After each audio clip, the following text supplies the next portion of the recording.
Hello, good morning. It is February the I'm gonna say 17th, 18th, say 18th. And it is a week back after we had a holiday here in Scotland in schools. And I'm still a head teacher, and I still, as far as I'm aware, have ADHD. And it's been a week at work. Um, there's been a lot of things happen, which big things, little things. Professionally and also in my personal life. A bit of family illness, a bit of disappointment in terms of my children, not me disappointed in them, but them hearing things that perhaps made them feel a bit rejected.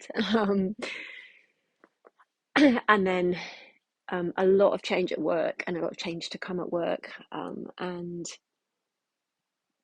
just a lot. And a week ago, I felt really sad because I've been away to see my daughter and she doesn't live at home anymore, and I really miss her. And I think that with me, with ADHD, there's always for me a sense of my emotions are really strong, and therefore um, something can happen, and then I just feel really strongly about it. So last week I was feeling really strongly sad. And also I was feeling really discombobulated because I find it sort of hard to have a change in routine, whether that's ADHD or whether that's just normal, I think. So there was a lot going on last week. There's a lot going on this week. But one of my jobs as a head teacher is to sort of just navigate the chaos, I suppose. But they're saying that, how much chaos is it really compared to any other time? I think we have this constant thing of everything's worse, and we're at a crisis point and there's no money. And then in fact, I look at it and go, well, there is money, it's just sometimes we don't get time to sit and even look at how to spend the money properly. um time is a big issue. And I had an absolutely just what do they call them, a teachable moment. No, it wasn't a teachable moment, it was just a moment of just shared learning, connection, reflection. It was reflection with a colleague where we just sort of did that thing of being older teachers and saying, it's not rocket science, is it? And we were talking about whether which phonics and whether it's phonics, and it's not rocket science, but it's not rocket science for a really good, experienced teacher who knows their stuff. It can be hard for teachers when they're first in the profession. It can be hard when you don't get time to learn the craft properly. I think of that wonderful book called Michael Marland, years old, and he's since died, about the craft of the classroom. It's a craft, and being a head teacher is also a craft. And one of the things that I've realised this week is that I'm pretty I'm pretty I'm quite a good crafts person, I think, in the sense that I generally do know where to go or who to ask now within the system that I'm working, and that takes time. And if you put someone into a job where they're not aware of the system or what's needed, the craft, then that's when things can be really difficult. Um, and something I also feel really strongly about is that I have, for various reasons, doubted myself, been made to doubt myself. Um, Sometimes being seen as someone who asks too many questions or is too challenging of things, but actually, when we're working with children and families, that's what we need to be. Curiosity is really important, and working out what's actually going on. And so I fundamentally, again, this week, have come back to this thing of, if something doesn't feel right, you need to be curious. And that's at the heart of child protection, safeguarding, whatever you call it, but it's also at the heart of doing the best for people. And it's not about sort of being curious and then knee jerking, or it's about being curious and giving things a little bit of time to work out what's really going on. And I think the more I live, and whether it's work related or whether it's personal, the more I live, the more I know that we have to take time to work out what's really going on. And one of the things that makes me saddest and actually angry, because I think it's okay to say, is when people make judgments based on half truths, when people don't listen to the reality of what's going on, or where they listen to a version that suits them. And it's fine. I think we see children do that and we correct them and we say, look, here we go. I don't, that's your feeling, that's your thoughts. I can see you're angry, I can see you're upset. Let's take a step back. And we help children to learn to be more objective, to be able to not respond so much to other people, to have their own sense of agency and, to be themselves. And I keep, everyone goes on about Maslow's, hierarchy of needs, and you've got your food and your basic protection, and then you've got this bit at the top, self-actualization. And the more I think about it, the more I think, as a society, we don't know what that means. We have a whole load of adults running the world who have never self-actualized because they can't see often that their decisions are short term, that it's about ego, that it's about wanting to be popular, famous, highly paid, driven by things that actually aren't their true self. Because everyone's true self, when they were born as a baby, is kind and loving and wanting to connect and wanting to be loved and wanting to love.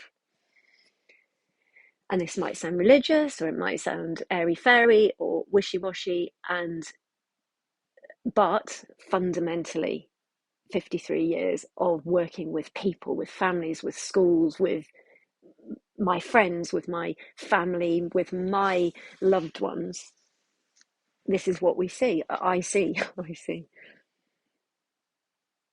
Um, and to me, then it's not rocket science.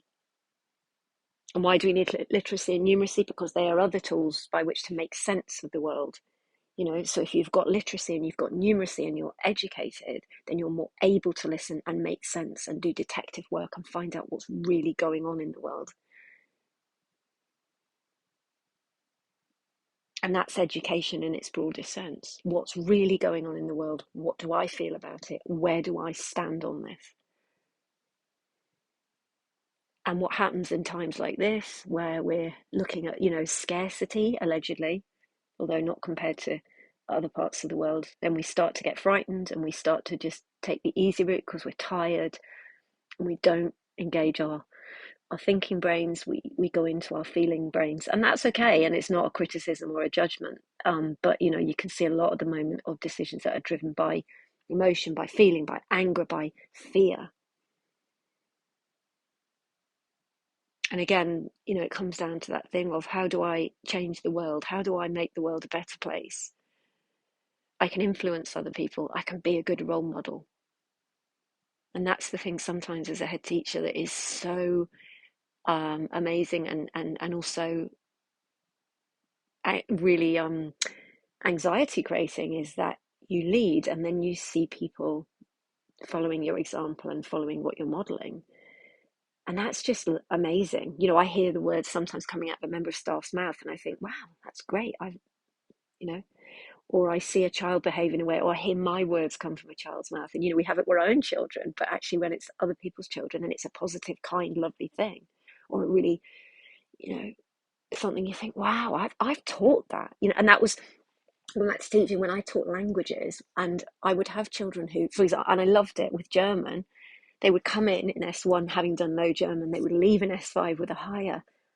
And I had taught them that. And that was just that's the magic of teaching. And that, now it's, as a head teacher, the magic is, oh wow, I'm starting to see that maybe the schools that I'm leading are the schools that are more nurturing, or more um, where staff are happier, or where pupils seem a bit happier. And I know that happy word is a very difficult one, but because you can't prove happiness, but there's a sense, a sense of where things were maybe not clear before, they're a bit clearer now.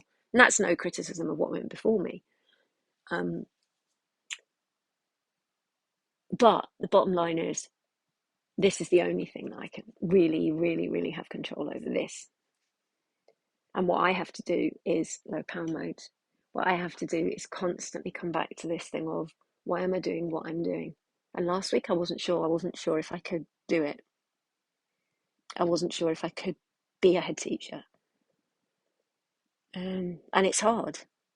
And next week there'll be another thing. And what I feel is in the two schools I've been, it's like every day it's like, oh, can of worms, or oh, something that I didn't know about before, or oh, right, who do I need to ask for help with that? From things to do with the fabric of the building to things to do with the things that I know about, like staffing. Where am I get? I live somewhere where we really, really are struggling with staffing. Can we open the doors next week if we can't? If we haven't, and that's the way it is when you live in a small rural community. Sometimes you just don't have the people. It's like Local Hero, isn't it? You look at Local Hero and you put a different hat on, and you take that hat off and you go and be something else. And there's loads of us that do that, and it's great, and that's what makes these communities. But again, one of the things that in these communities you have to think about is when I've got this hat on and I know this information, and I take this hat off and I put this hat on and I know this information, what hat am I wearing?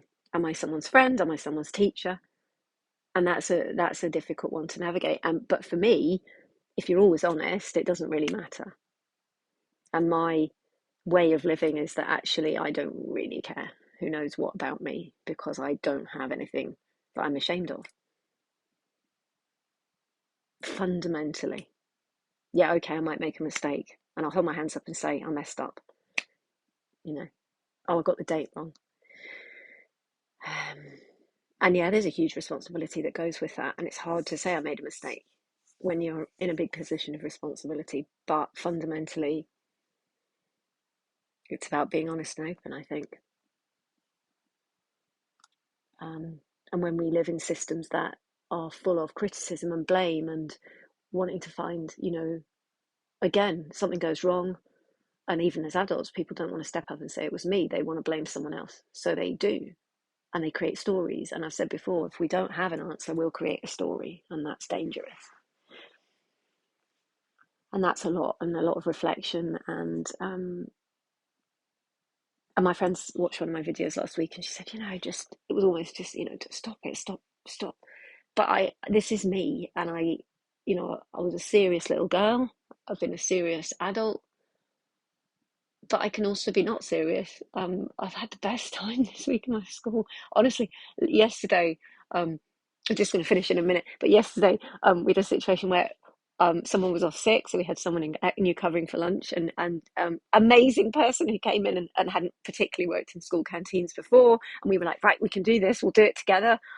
I was kind of new to it because I'm the head teacher. I don't normally, and we were like, right, what have we got? And I was like delaying getting the kids coming through, and we're putting out the lunch plans. And then I went into the classroom and I just said, thank you for flying with us today. Refreshments are now served, and I would ask that you take yourselves through to the dining area. We have a new cabin crew member today, so I would ask that you treat that person with respect and kindness. Thank you for flying with us. And then it just went on, and it was just a big bit of drama. And I just like, that is just amazing, and that's what I love to do. And I've had really other things happen this week that have just given me a little bit more faith back in myself. And we all just need faith in ourselves, don't we? Because we all should have faith in ourselves, because we've all got huge potential. Huge, huge, huge potential. The adults, the children. And yeah, 3 years ago, we thought the world was going to fall apart, and look, we're still here. And yes, it's been hard, and yes, we're still anxious and hypervigilant, but you know what? We need to stop and breathe and work out what's going on. And then we need to keep going. That's the sermon for today. Yeah, I've got things to do, but I'm not worried. The things, I am my own worst enemy, because I love almost all of what I do. There's some bits the reason I get anxious, I think, is with the things because of the ADHD. There are certain things I just find really boring, and then I get really anxious and negative, and some of them are, the majority of them aren't the majority of my job. The majority of my job is the things that I do get a really big buzz out of. And I know also, like last week, I had a big document to write, and I was like, it was really getting me down. It was my school handbook for both schools, and I was trying to get it done, and then but my friend said to me, once you've done it, you'll just tweak it next year, and that's the thing, isn't it? And for me, I really, really want to be there next year and the year after and the year after. And I suppose maybe maybe one of my biggest fears is that I don't carry on with this for some reason, that something happens and that I can't. And I really, what I would love to do in a year's time is to go, look what we've done. And again, I'll just end with, the Kate and Anna McGarrigle song. It's, we've come a long way since we last shook hands, and we've still got a long way to go. We've come a long way since we last shook hands. I've forgotten it. We've come a long way since we last shook hands. There's still a long way to go. We couldn't see the flowers when we last shook hands. We couldn't see the flowers on account of the snow. That's it. We couldn't see the flowers on account of the snow. And I think we're coming out of a time of difficulty. But look, it's the end of winter. There are flowers, and we need to look for the flowers. And we need to remember the snow will come again, because it always does. And the snow can be cold and horrible and stop us from getting to work, but the snow can also be something really beautiful, and nothing is all bad or all good, and that's the end. And I hope that this makes sense, maybe. And it was really just to try and just say, yeah, you can be where I was last week, you can be where I am this week, and fundamentally there's a consistency from week to week. Stay well, stay safe. If it makes any sense, keep watching. If it doesn't make any sense, don't keep watching, because that's 16 minutes of your life possibly wasted. This is me, and yeah, and that's Bagpuss, and that is it for today. Bye for now.